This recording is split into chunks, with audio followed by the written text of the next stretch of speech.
Walang nabasag na stoplight. Walang nababoy na pader. Ating mga BNS at mga BHW, ang mga kasamahan ko po sa Manila Health Department. Sa inyo pong lahat, mga kawani ng pamahalaang lungsod ng Maynila, isa pong a pleasant good morning po sa inyong lahat. Good morning! Good morning! Good morning, Manila! Good morning!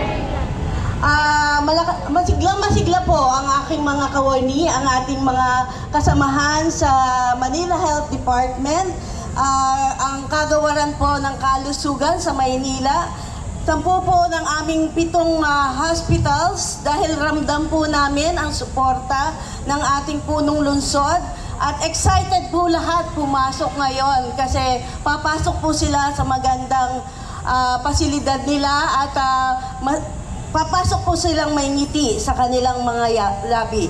Ako po pala si Director Grace Padilla.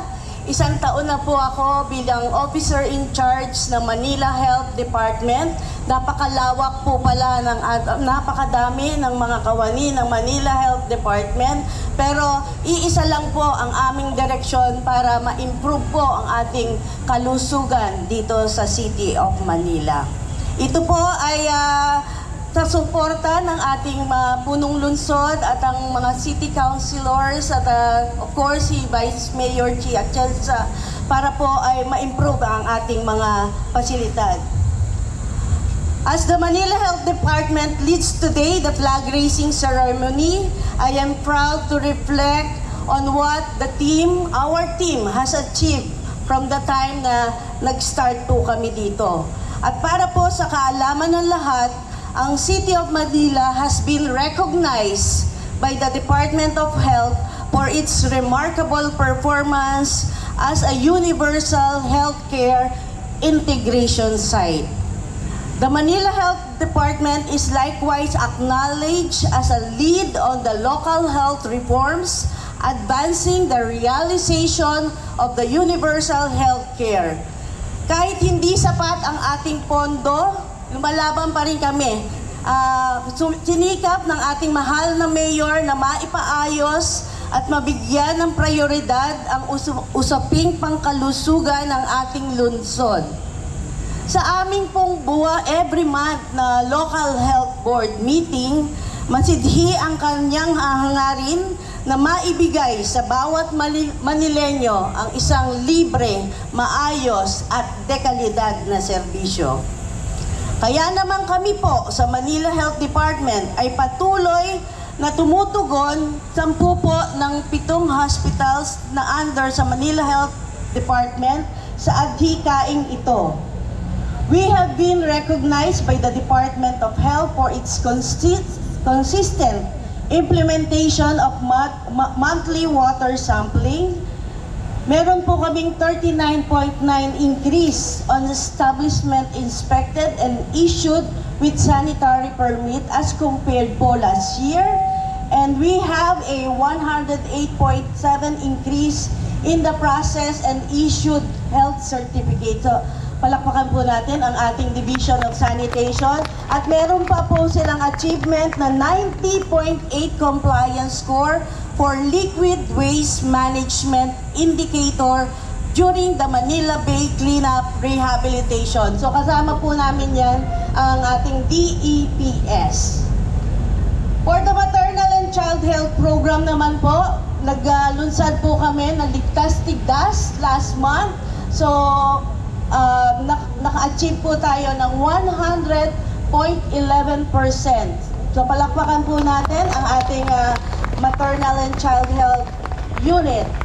At of course, ang ating mga dentista ay hindi magpapahuli. Nagbigay po, saan ang mga dentista? Taas ang kamay. So nagbigay po sila ng 2,000 free dentures between March to May for their Balik Ngiti Libreng Pustiso program. So marami na pong pumugi, no?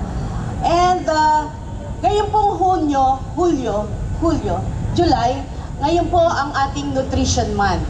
So pagkatapos po nito, sa tulong po ng ating PDO, Director Giovanni Evangelista, kami po ay magti-tree planting diyan po sa ating Arroceros. At of course, hindi natin makakalimutan ang ating Your Milk 2.0 sa larangan po ng nutrition. So, katulong po natin dyan ang si Dr. Gayola at si Dr. J. De La Fuente ng MDSWD. So, it is through the able leadership of our mayor that funding of our construction and improvement of our health facilities. Nung nakaraan linggo lang po ay binuksan natin ang Kapitan Isidro Mendoza Health Center.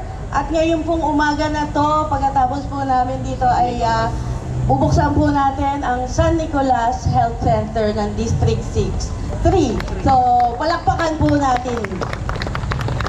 Ngayon din po, nagpapasalamat po kami sa buong suporta na binibigay ng ating konseho kasama ang ating maganda at butihing Vice Mayor upang ang programang pangkalusugan sa lungsod ng Maynila ay ating maisakatuparan. So, sinabi kanina po, 86 years old na ang Manila Health. Ang pinakamalaki at pinakamalawak at pinakamagandang organisasyon pangkalusugan dito sa Maynila. So I would like to take this opportunity to acknowledge our selfless, hardworking barangay health worker.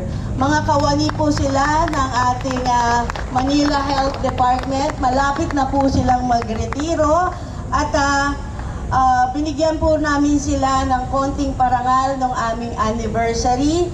At tatawagin ko po sila, 7 lang po sila na naka-achieve ng more than 25 years in service. So si Miss Rizalina Laconsay, 32 years in service. Ang barangay health worker po ay ating contractual employee. Ma'am, sa District 2, palakpakan po natin, Angelina Cruz ng Tondo Health Center, 39 years in service. Makakapamili na po si Kuya Jess. Okay? Sa District 4, Maria Teresa de la Cruz Ramirez ng Dapitan Health Center, 39 years in service. Okay? District 4 again, Ethel Arellano Relacion,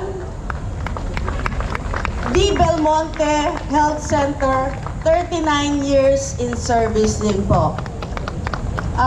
Next is sa District 5, Miss Ruby Wright Martinez ng Icasiano Health Center, 25 years in service. And then Pamela Dulay, 26 years in service na Rosario Reyes Health Center. May palandala. And then Maria Lisa Carion ng Pedro Hill Health Center. So pinagmamalaki ko po sila. Mainit, ma'am. Sorry.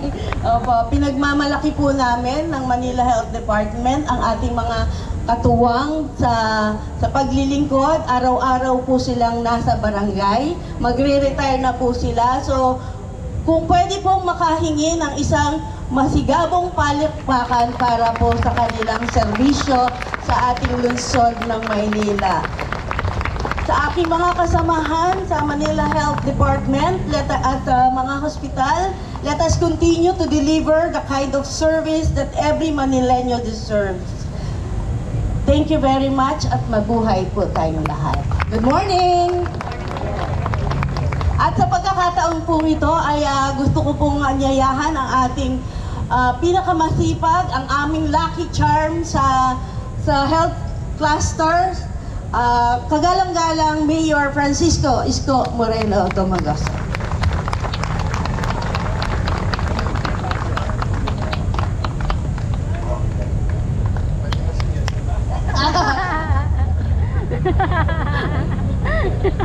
Pili ka na daw, Kuya Jess.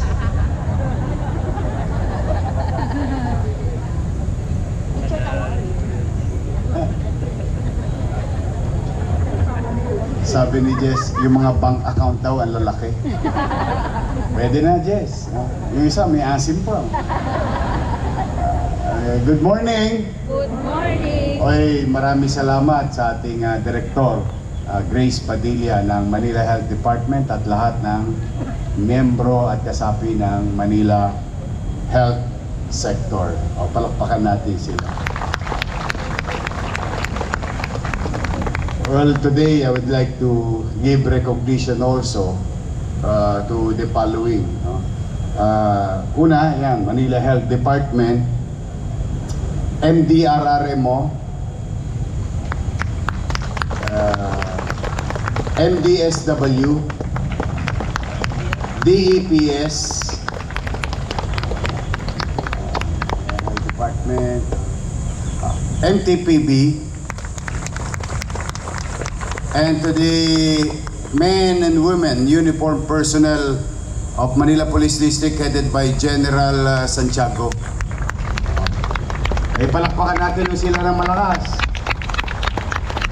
Doon man lamang, mapawi yung puyat nila.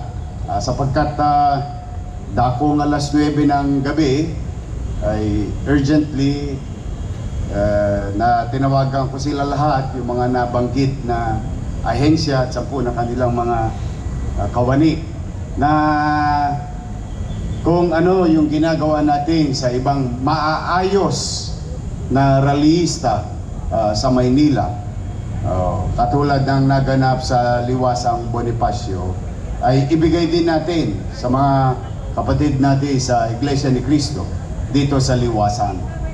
Ito po ay nakaraos ng maayos, dala ng pakikipagtulungan ng grupo at ng lokal na pamahalaan. Naitawid natin, walang nabasag na stoplight, walang nababoy na pader,